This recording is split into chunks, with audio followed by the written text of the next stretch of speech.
शहर के शोर से दूर एक सुनसान गली के किनारे एक पुराना घर खड़ा था। दीवारें टूटी हुई, खिड़कियां टूटी फूटी और सहन में एक सूखा दरख्त था जिसकी टहनियां हवा में हल्की सी सरसराहट पैदा कर रही थी। फहद और उसका खानदान शहर की हलचल से थककर इस घर में मुंतकिल हुए, उम्मीद के साथ कि ये जगह उन्हें सुकून देगी। फहद खुद पुरसुकून और सोचने वाला इंसान था।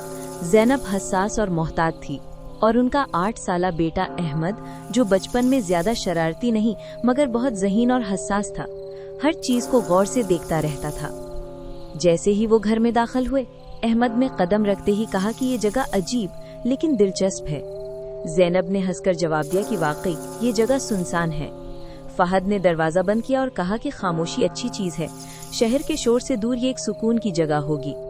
पहले दिन ही अहमद ने घर के हर कमरे और सहन में कदम रखा। छत पर जाकर पुरानी लाइट्स को देखा और सहन के दरख्तों के नीचे खेलते हुए खुशी का इजहार किया। रात के वक्त पहली चीज जो महसूस हुई वो हवा की सर्दी या किसी की मौजूदगी की हल्की सी सरसराहट थी।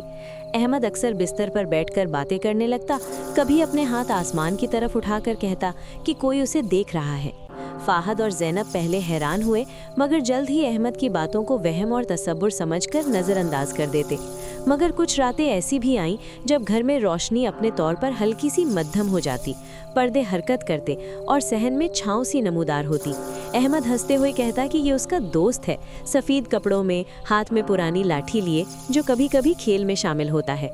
वक्त गुजरता गया और अहमद का रवैया बदलने लगा। वो अक्सर सहन में अकेला खेलते, कुछ चीज़ें हरकत करती महसूस करता और फिर बोला कि दादा ने कहा है कि वो खौफज़दा ना हो। फाहद और ज़ैनब ये सब देखकर हैरान रह जाते और सोचते कि ये सब उनके बच्चे की तख़य्युलाती दुनिया है। मगर जल्द ही वो खुद भी महसूस करने लगे कि ये मौजूदगी एक हकीकी और नरमी भरी हकीकत है। अहमद की मुस्कुराहट और बातों से घर में एक अजीब सुकून पैदा होने लगा और घर का माहौल खौफनाक होने के बावजूद दोस्ताना लगने लगा।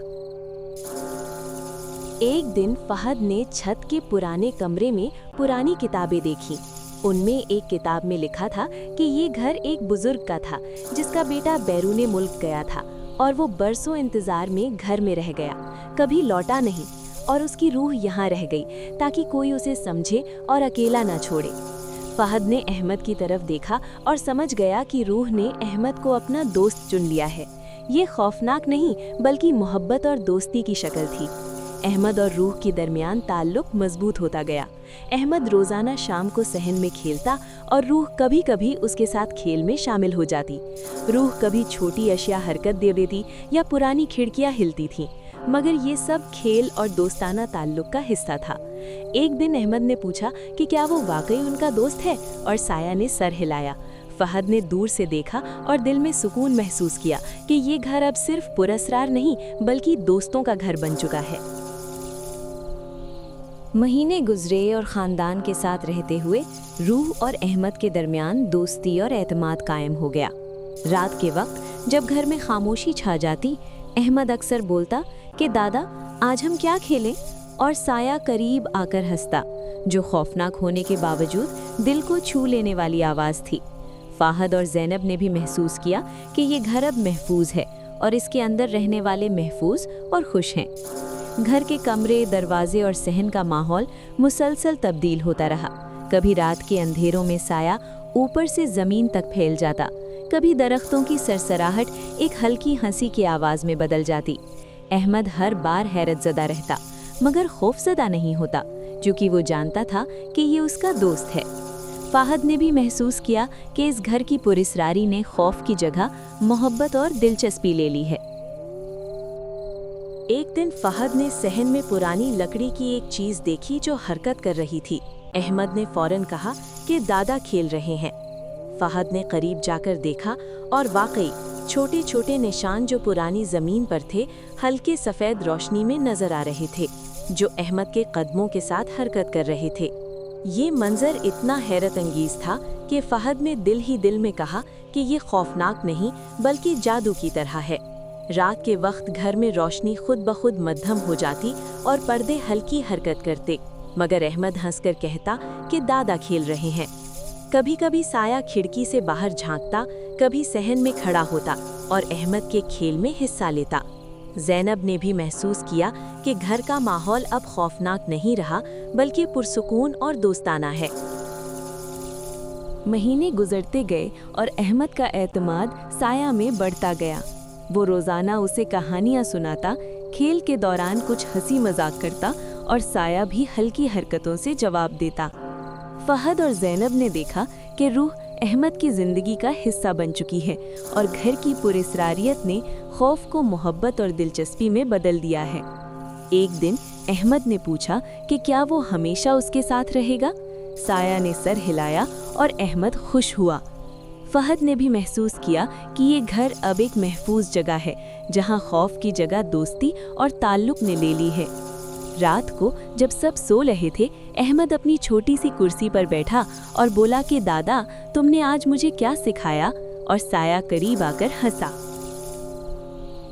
साल गुजरते गए और खानदान के साथ रहते हुए घर में रोशनी हमेशा बरकरार रही। कोई दरवाजा या खिड़की खुद ब खुद बंद नहीं हुई और न ही कोई अचानक हरकत करने लगा, मगर अहमद और रूह की दोस्ती मजबूत होती गई। वो रोजाना खेलता, कहानियां सुनता और साया कभी कभी उसके पास आकर हंसता। फहद और ज़ैनब ने देखा कि ये घर अब सिर्फ एक पुरस्रार जगह नहीं बल्कि मोहब्बत और एतमाद की अलामत बन चुका है। अहमद बड़ा हुआ मगर हर रात याद करता कि उसका दोस्त कहाँ है। साया जो कभी खौफनाक लगता था, अब हमेशा अहमद के दिल के करीब दोस्त की तरह मौजूद था। घर के माहौल ने भी तब्दीली ली। पुरानी लकड़ी की आवाजें, टूटी खिड़कियां और सहन के सूखे दरख्त सब अब खौफनाक नहीं बल्कि दिलचस्प और दोस्ताना लगते। अहमद और रूह के दरमियान ताल्लुक मजबूत हुआ। वो हर दिन खेलते, बातें करते और एक दूसरे की मौजूदगी से लुत्फानंदोज होते। फहद और ज़ैनब ने भी महसूस किया कि घर की पुरस्रारियत ने खौफ को मोहब्बत में बदल दिया है। रात के वक्त अहमद अक्सर बोला कि दादा, आज हम क्या करें? और साया करीब आकर जवाब देता। वक्त गुजरता गया और खानदान ने यहाँ एक मुकम्मल जिंदगी गुजारना शुरू कर दी। घर की पुरानी खिड़कियाँ, दरख्त और दीवारें खौफनाक नहीं बल्कि दिलचस्प नजर आने लगी। अहमद और रूह के दरमियान दोस्ती की गहराई इतनी बढ़ गई कि फहद और ज़ैनब भी हैरान रह गए कि किस तरह एक पुरस्रार वजूद एक बच्चे का सबसे करीबी दोस्त बन गया। महीने और साल गुजरते गए और खानदान ने इस घर में सुकून और खुशी के साथ रहना जारी रखा। अहमद और रूह की दोस्ती हर दिन मजबूत होती रही और घर की पुरस्रारियत ने खौफ को मोहब्बत और दोस्ताना ताल्लुक में बदल दिया। रात के वक्त जब खामोशी छा जाती, अहमद बोला कि दादा, आज हम क्या खेलें? और साया करीब आकर हंसता, जो खौफनाक होने के बावजूद दिल को छू लेने वाली आवाज थी। घर के कमरे, सहन और दरख्त अब सिर्फ दोस्ताना यादें पैदा करते। अहमद हर रोज रूह के साथ खेलता, बातें करता और हर शाम उसकी मौजूदगी से खुश होता। फहद और ज़ैनब ने महसूस किया कि घर की पुरस्रारी ने खौफ की जगह मोहब्बत, एतमाद और दोस्ती ले ली है। साल गुजरे और अहमद बड़ा हुआ, मगर वो हमेशा याद रखता कि उसका पुरस्रार दोस्त कहाँ है। साया, जो पहले खौफनाक लगता था, अब हमेशा अहमद के दिल के करीब दोस्त की तरह मौजूद रहा। घर की फिजा में भी तब्दीली आ गई। पुरानी टूटी खिड़कियां और सहन के दरख्त अब खौफनाक नहीं बल्कि दिलचस्प और दोस्ताना नजर आते।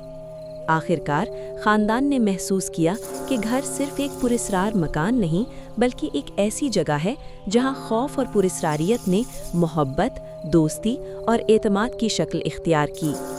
अहमद और रूह की कहानी एक दूसरे के साथ गहरे ताल्लुक की अलामत बन गई और घर का माहौल हर दिन खुशी और सुकून से भर गया। रात के वक्त जब घर में खामोशी छा जाती, अहमद अक्सर बोला कि दादा, आज हम क्या करें? और साया करीब आकर हंसता, जो खौफनाक होने के बावजूद दिल को छू लेने वाली आवाज थी। ये घर अब सिर्फ पुरसरार नहीं बल्कि एक महफूज, दिलचस्प और दोस्ताना जगह बन चुका था, जहां खौफ की जगह दोस्ती, मोहब्बत और सुकून ने ले ली थी। अहमद और रूह का ताल्लुक हमेशा बरकरार रहा और फहद और ज़ैनब ने ये महसूस किया कि कभी कभी पुरसरारियत का मतलब सिर्फ मोहब्बत और दोस्ताना ताल्लुक भी हो सकता है।